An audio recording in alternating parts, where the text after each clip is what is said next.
Before you decide what to do with your life, before you choose your values, your relationships, your ambitions, you assume one thing, that you know who you are. But two of history's strongest minds, Socrates and Nietzsche, looked at this assumption and said, "Really? Are you sure?" Know thyself. Inscribed at Delphi. Simple. Eternal. For Socrates, this wasn't motivational wallpaper. It was a command. Examine your life. Question your beliefs. Expose your ignorance. As he famously said, "I know that I know nothing." Not merely humility, precision. You must know the limits of your knowledge before you can seek truth.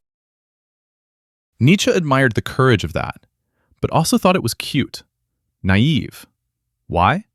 Because for him, there isn't a stable self waiting to be uncovered. There's a shifting battlefield of instincts, drives, and especially morality shaped by power. Socrates' method. Ask sharp, uncomfortable questions until your assumptions fall apart. I know what I want. Really? Or did someone else teach you what to want? I'm a good person. According to whose standards? Have you ever examined them? I know right from wrong. Have you reasoned it out, or inherited it from culture without thinking?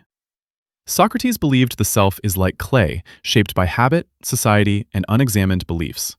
But beneath that clay is something real, your true values, accessible through reason. This is why he said, the unexamined life is not worth living. And if you get morality wrong, Socrates believed moral truth exists. Virtue isn't a social construct, it's a form of knowledge.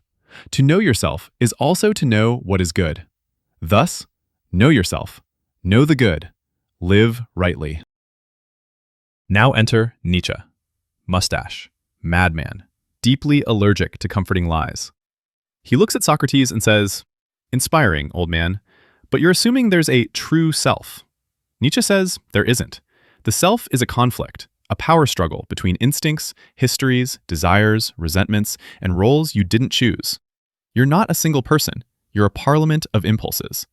And morality? Not truth, but a psychological weapon. Nietzsche thought most people live under slave morality, a value system created by the powerless to restrain the powerful. It praises meekness, humility, obedience, guilt, not because they're eternally true, but because they keep people compliant.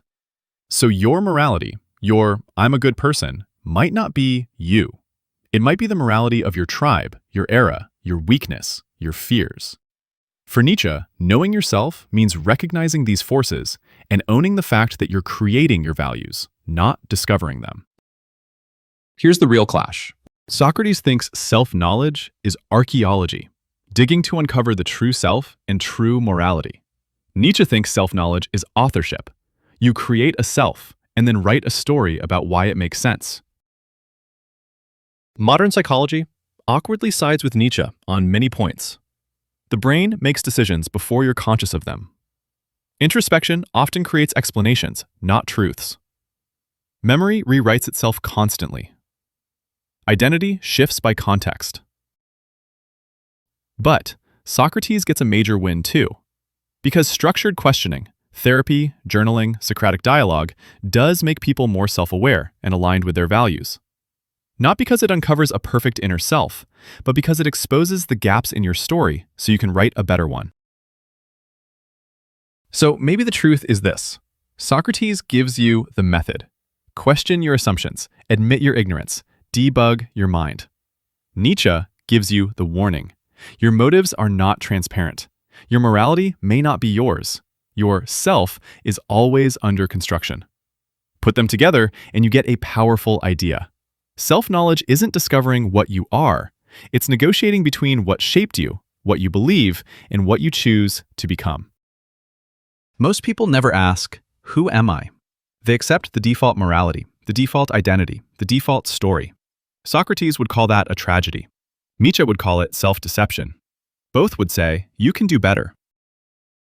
Do you know yourself? Probably not. But knowing that you don't know might be the beginning of wisdom, or the beginning of honesty, or both.